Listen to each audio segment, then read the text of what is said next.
Hello, course number 1 semester first घटक number 4 आकलनाचा विकास या घटकाबद्दल आपण माहिती अभ्यासणार आहोत। त्याच्यातला उपघटक आहे संकल्पना निर्मिती आणि बी घटक आहे संकल्पना निर्मितीचे टप्पे आणि महत्व आणि प्रकार यांच्याविषयी आपण या ठिकाणी सविस्तर अभ्यास करणार आहोत। आता संकल्पना निर्मिती म्हटल्यानंतर किंवा याचं नावच बघा की आकलनाचा विकास म्हणजे समजून घेणारा जो आहे त्याचा विकास करणं। संकल्पना निर्मिती म्हणजे काय हे बघत असताना यामध्ये सगळ्याच व्यक्ती अशा आहेत की ह्या सगळ्या व्यक्ती काय करत असतात, जी ज्ञानेंद्रिय आहे या ज्ञानेंद्रियांच्या मार्फत आपण काय करत असतो, वेगवेगळ्या संवेदना आपल्या मेंदूपर्यंत पोहोचवण्याचं काम करत असतो आणि प्रत्येक ज्ञानेंद्रियाचा अनुभव हा वेगवेगळा असतो। अनेक अनुभव येतात, त्याच्यानंतर हे सगळे अनुभव आपल्याला जेव्हा प्राप्त होतात किंवा अनुभव मिळतात तेव्हा त्या अनुभवांना वेगवेगळ्या प्रकारचा अर्थ या ठिकाणी प्राप्त होताना दिसून येतो। आता हे जे अनुभव घेतल्यानंतर आपल्या मनामध्ये किंवा मेंदूमध्ये एक अवबोध तयार होतो, म्हणजे त्या गोष्टीचा एक बोध तयार होतो, ती गोष्ट आपल्याला समजते।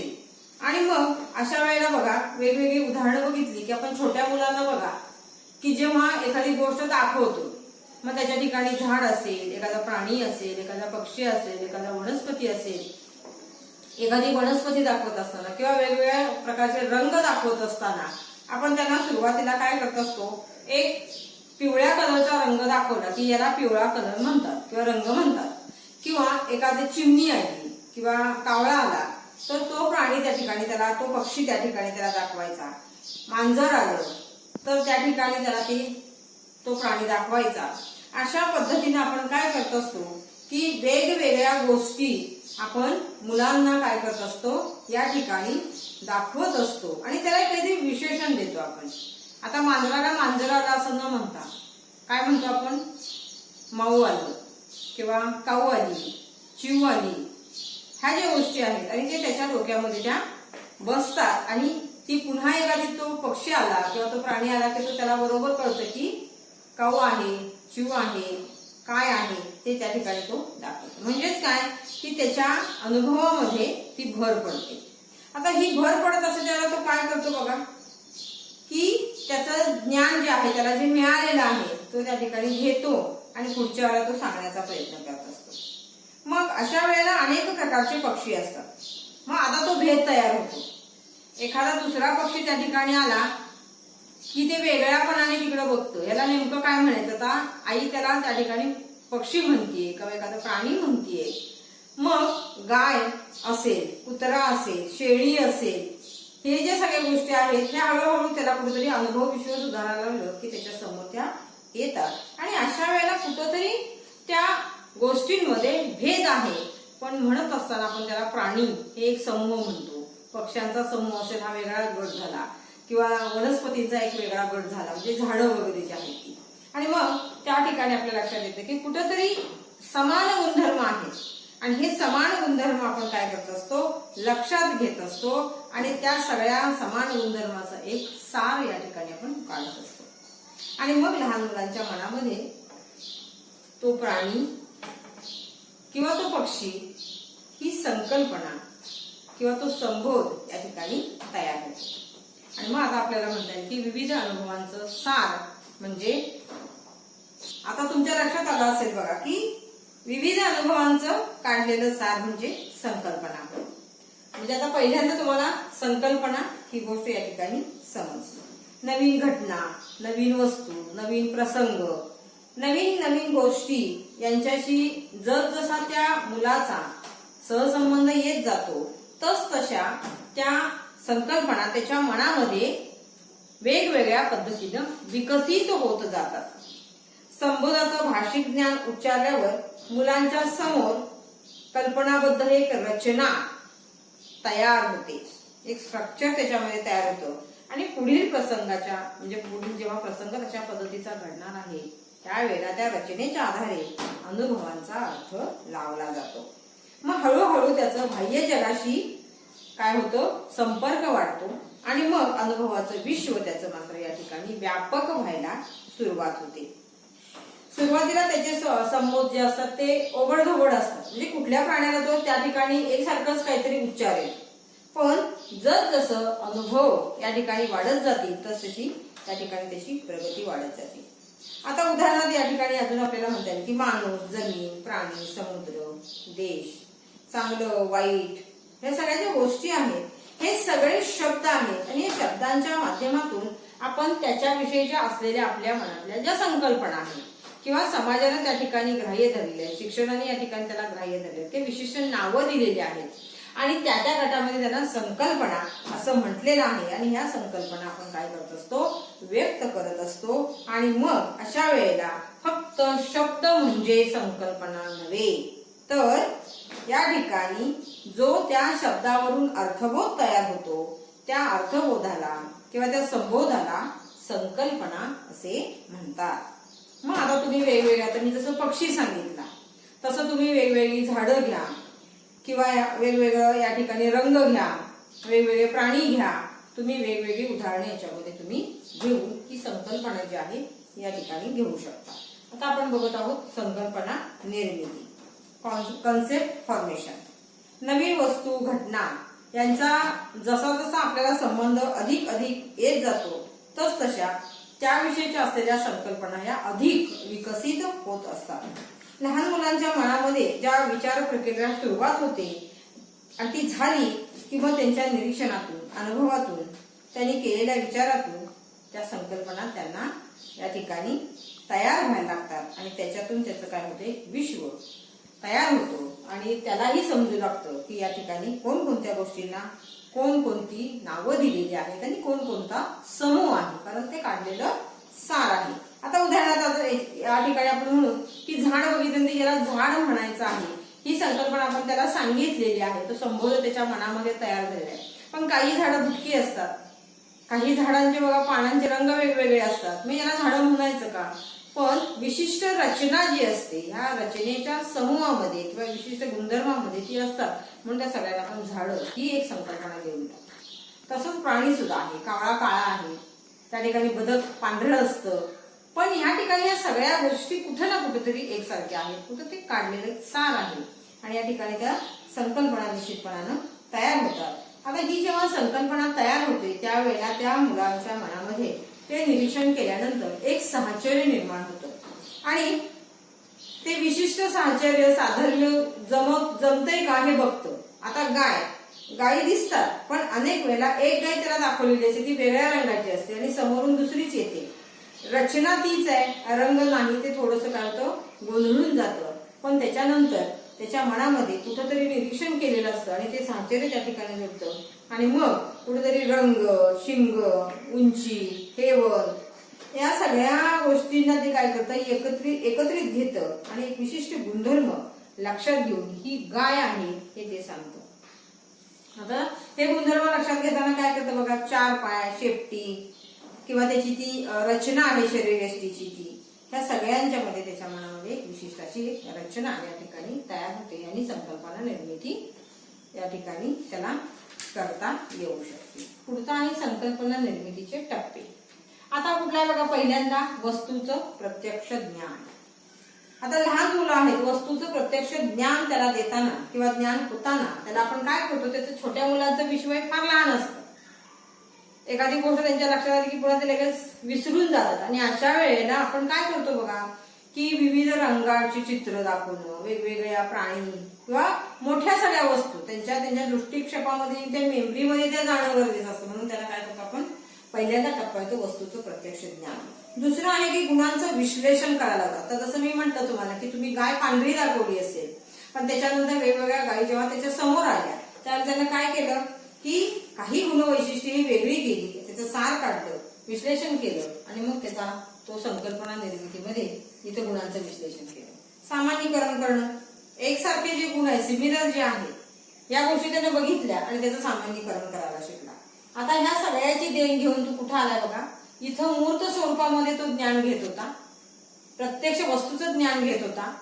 आता आपण काय करतोय, अमूर्त, ती गोष्ट समोर नाही तरी आपण गाय हा शब्द उच्चारला की त्याच्या लक्षात येतं की गाय नेमक्या कशा पद्धतीची आहे किंवा कशा प्रकारची आहे, अमूर्त स्वरूपाचं ज्ञान आपण त्याला द्यायला सुरुवात करतो. आणि पुढचा आहे की शब्दांच्या माध्यमातून आपण काय करतो, संबोध व्यक्त करायला शिकतो. इथं त्याला अमूर्त ज्ञान दिलं, आता इथं काय करतोय, शब्दांच्या रचना, वाक्य या सगळ्यांमधून हळूहळू त्याचे जे संबोध तयार होणार आहे ते संबोध या ठिकाणी हळूहळू तयार होऊन तिथे एक संकल्पना निर्मिती तयार होऊ लागते. अनुभव मर्यादित असतील तर चुकीच्या संकल्पना या ठिकाणी असू शकतात, पण अनुभव विश्व जसं जसं मोठं होईल त्या ज्या संकल्पना आहेत त्या अधिक व्यापक होतात आणि स्पष्ट होतात, अचूक बनतात. आणि म्हणून या ठिकाणी बालकाच्या विकासामध्ये जो भाषिक विकास आहे या भाषिक विकासातून संबोधाचा विकास अधिक अधिक होत जातो. आणि म्हणून हे सगळे टप्पे आपण अभ्यासानंतर आपण येतो आहोत महत्व. आता महत्व कुठलं आहे बघा, की जे मूल घरापासून शाळेपर्यंत येतं आणि शाळेमध्ये आल्यानंतर त्याला ह्या सगळ्या गोष्टींचं ज्ञान देणं गरजेचं आहे. काय वेळेला प्रत्यक्ष वस्तू दाखवा, काय वेळेला चित्रांचा सहभाग घ्या, काय वेळेला त्या ठिकाणी अमूर्त दाखवा. जर त्याचं म्हणजे या ठिकाणी तुम्ही सूत्रांचा उपयोग करायचा आहे, म्हणजे मूर्ताकडून अमूर्ताकडे न्या, सोप्याकडून अवघडाकडे न्या. इथं जर सुरुवातीला तुम्ही या सगळ्या गोष्टी जर केल्या तर निश्चित प्रमाणे त्याच्या मेमरीमध्ये किंवा मेंदूमध्ये त्या संकल्पना फिट होणार आहेत, घट्ट होणार आहेत. आणि मग इथे शैक्षणिक महत्व आपल्याला या ठिकाणी बघावं लागतं. पहिलं आहे संबोधन निर्मितीला अध्ययनामध्ये अनन्यसाधारण महत्व आहे. म्हणजे तुमचा संबोध किती प्रकारानं अचूक आहे तरच तुम्हाला ते संबोध व्यवस्थित समजतात, नीटचे आकलन होतात. आणि एकदा का समजलं की पुन्हा तुम्हाला सांगण्याची गरज नसते. दुसरं आहे की विचार प्रक्रिया, हे सुद्धा एक संकल्पनेचं काय आहे, प्रमुख साधन आहे. म्हणजे तुम्ही थिंकिंग प्रोसेस मध्ये सतत राहिलं पाहिजे आणि ह्या विचार प्रक्रियेचं जे चक्र आहे ते सतत सुरू ठेवलं पाहिजे, कारण ते संकल्पनाचं प्रमुख साधन आहे. म्हणजे तुमच्या संकल्पना निर्मितीला काय होतं की व्यापकपणा येतो. आणि म्हणून हे एक शैक्षणिक महत्व सांगितलेलं आहे. आवश्यकते जर संबोध तयार होत नसतील तर विषयाचं आकलन नीटसं होत नाही. आपण वरवरचं समजलं म्हणतो पण आपल्याला अंडरस्टँडिंग झाली नसतं, नुसती मान हलवायची आणि पुढे जायचं तर नाही, तर समजणं गरजेचं आहे. आणि अशा वेळेला इथं मी मगाशी उदाहरण दिलं की गाय प्रत्यक्ष दाखवली तर गाय समोर नसताना तुम्ही त्याला सांगताय आणि त्याच्या शाब्दिक स्वरूपामध्ये जाताय तर निश्चितपणानं त्याचं आकलन व्यवस्थित होत नाही. अशा वेळेला शिक्षकांनी काय करायला पाहिजे, ते संबोधन नीट होण्यासाठी या सगळ्या गोष्टी म्हणजे पहिल्यांदा प्रत्यक्ष ज्ञान आणि त्याच्यानंतर अमूर्त ज्ञान आणि मग शब्दसमूह असतील किंवा आणखीन काय असेल त्या पद्धतीचे घ्यायचे. दुसरं आहे की संबोधन निर्मितीमध्ये प्रत्यक्ष अनुभवाला महत्वाचं स्थान. एकदा प्रत्यक्ष अनुभव तुम्ही त्याला दिला की तो आयुष्यभर लक्षात राहतो. मग प्रत्यक्ष ज्ञान हे अतिशय महत्वाचं आहे. आकलनाचा विकास होतो. मी मगाशी सांगितलं ज्ञान मिळालं पण आकलन होणं गरजेचं आहे. म्हणजे तुम्ही किती ग्रहण केलं हे महत्वाचं आहे. आणि याही ठिकाणी तुम्हाला लक्षात येईल की समजून घेण्यासाठी तुम्ही ज्या संकल्पना ज्या आहेत या संकल्पनांची मांडणी, रचना ही उदाहरणांच्या आधारे देऊ शकता, चित्रांच्या आधारे देऊ शकता, प्रयोगांच्या माध्यमातून देऊ शकता. या सगळ्या बाबींचा उपयोग जर तुम्ही केला तर त्या मुलांना त्या संकल्पना लवकर समजतात. दुसरं आहे की संकल्पना निर्मिती जर व्यवस्थित नसेल तर विचार प्रक्रियेमध्ये अडथळे निर्माण होतात. म्हणजे एकसंघपणानं जर तुम्ही ती माहिती दिली, तुटक न देता समग्र पद्धतीने जर दिली तर मुलांच्या लक्षात येतं. अन्यथा या ठिकाणी ती जर संबोध किंवा ती संकल्पना व्यवस्थित समजली नाही तर त्याच्या विचार प्रक्रियेमध्ये अडथळे निर्माण होऊ शकतात. जे अवघड शब्द आपण घेतो बघा की मुलांना त्याचं ज्ञान नसतं. म्हणजे छोट्या मुलांना अगदी परिसराचा अभ्यास, आता पर्यावरण म्हटलं की थोडासा मोठा व्याप आहे त्याचा आणि ही संकल्पना फार मोठी आहे, पण परिसर, जवळचा आजूबाजूचा परिसर म्हटलं की लक्षात येतं. आणि म्हणून या ठिकाणी संबोध स्पष्ट होण्यासाठी दक्षता घेणं गरजेचं आहे. म्हणजे जेव्हा तुम्ही यांना विषय शिकवणार आहात, भाषा असेल, हिंदी असेल, गणित असेल, विज्ञान असेल, त्या वेळेला त्या गोष्टी स्पष्ट होण्यासाठी तुम्ही काय करायचे आहेत, तिथं दक्षता घेणं गरजेचं आहे. आणि याचबरोबर त्यांनी सांगितलेलं की उद्गामी आणि अवगामी पद्धतीचा तुम्ही वापर करा. आणि हा वापर जर शिक्षकांनी वर्गाध्यापनामध्ये केला तर मुलांना काय होतं की ह्या संकल्पना नीटच्या आकलन होतात. दुसरं आहे की या ठिकाणी विद्यार्थी किंवा अध्ययनार्थी जेव्हा तो चुकतो त्यावेळेला तिथल्या तिथं त्याची दुरुस्ती करा. दुरुस्ती केल्यामुळे त्याच्या लक्षात येतं की माझं कुठेतरी या ठिकाणी चुकलेलं होतं, आता मी परत व्यवस्थित या ठिकाणी एखादी गोष्ट करायला शिकलो, म्हणायला शिकलो, लिहायला शिकलो, वाचायला शिकलो, बऱ्याचशा गोष्टी असतील किंवा ओळखायला शिकलो, गुणधर्म कोणते कोणते ते सांगायला शिकलो. तर ह्या सगळ्या गोष्टी ज्या आहेत त्या वेळच्या वेळेला दुरुस्त जर केल्या तर मुलांच्या पुढे जे चुकांचं प्रमाण आहे ते कमी होतं. त्याचबरोबर भूगोल, विज्ञान, गणित यासारख्या ज्या मूलभूत संकल्पना आपण सांगत असतो या विषयांमधल्या, त्यावेळेला त्या विद्यार्थ्यांना उदाहरणाद्वारे, प्रयोगाद्वारे हळूवार व्यवस्थितरित्या काय करायचं तुम्ही समजावून सांगणं गरजेचं आहे. अध्ययनाला तुलना करणं, पृथक्करण करणं, संकलन करणं यासारख्या ज्या गोष्टींची संधी तुम्ही उपलब्ध करून द्या. प्रयोग तुम्हीच जर केला तर त्याचं फारसं ज्ञान त्याला येणार नाही, ते शिकणार नाहीत असं नाहीये, पण तुम्ही जर त्याला तो प्रयोग करायला दिला, आता उदाहरणार्थ प्रयोग करायला दिल्यानंतर त्यांच्या लक्षात येईल की कशा पद्धतीनं काय काय करावं लागतं, म्हणजे एक जबाबदारी पडते त्याच्यावरती. तेव्हा बारकाईने ते काय करतात तो प्रयोग करतील. दुसरं आहे की पोहण्याचं प्रशिक्षण तुम्हाला द्यायचं आहे. प्रत्यक्ष विहिरीवर, नदीवर नेल्याशिवाय त्याला तुम्ही ट्रेनिंग देऊन उपयोग काय? वर्गामध्ये जर पोहण्याचं ट्रेनिंग दिलं तर त्याचा उपयोग होणार नाही. आणि म्हणून या ठिकाणी त्या संधी ज्या आहेत त्या विषयांमधल्या असतील किंवा इव्हन वेगवेगळ्या प्रकारचं ज्ञान आपण देणार आहे, ते ज्ञान तुम्ही काय करता या ठिकाणी संधी जर त्यांना उपलब्ध करून दिली तर निश्चितपणानं त्यांच्यामध्ये सुधारणा होऊ शकते आणि त्यांच्या संकल्पना ह्या व्यापक ज्या आहेत त्या बनू शकतात. पुढचा मुद्दा आहे की अध्यापनाची सूत्र, संकल्पना हे जे आहे ती संकल्पना निर्मितीला पोषक ठरतात. कारण का? तर आता जसं मी सांगितलं की मूर्ताकडून अमूर्ताकडे जावा, सोप्याकडून अवघडाकडे जावा, ह्या जे सूत्रांचा उपयोग आपण केला तर निश्चितपणानं मुलांच्या ठिकाणी त्या संकल्पना चांगल्या पद्धतीनं निर्माण व्हायला मदत होते. आणि मगाशी जसं सांगितलं तसं पोषक या ठिकाणी त्या ठेवल्या पाहिजेत. आणि शेवटचा मुद्दा आहे की विचार प्रक्रियेचा आधारभूत घटक म्हणून संकल्पना निर्मितीबाबत शिक्षकांनी सतत जागरूक असलं पाहिजे.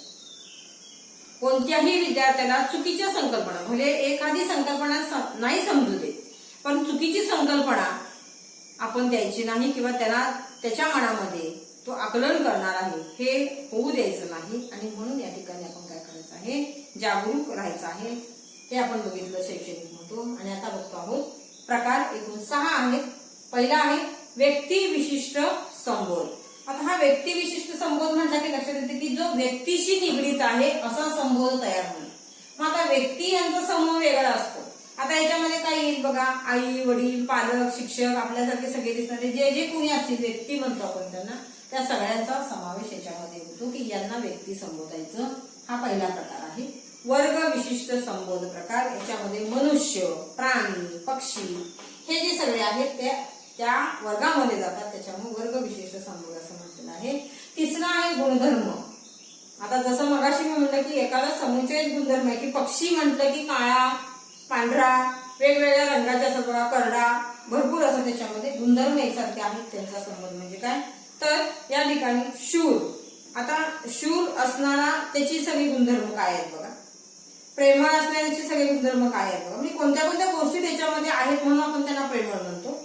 चांगलं आहे, मग चांगल्याला निकष काय काय आहेत बघा, गोड आहे, आंबा गोड आहे, आंबा आंबट आहे, हे आपण म्हणत असतो. स्वभावानं गोड आहे, म्हणजे आता परत संकल्पनामध्ये कुठेतरी वेगळेपणा येईल, पण या ठिकाणी काय म्हटलंय आपण, गुणधर्म म्हटलेला आहे. चांगला आहे. आता तुम्ही वेगवेगळी ह्याच्यामध्ये उदाहरणं घेऊ शकता.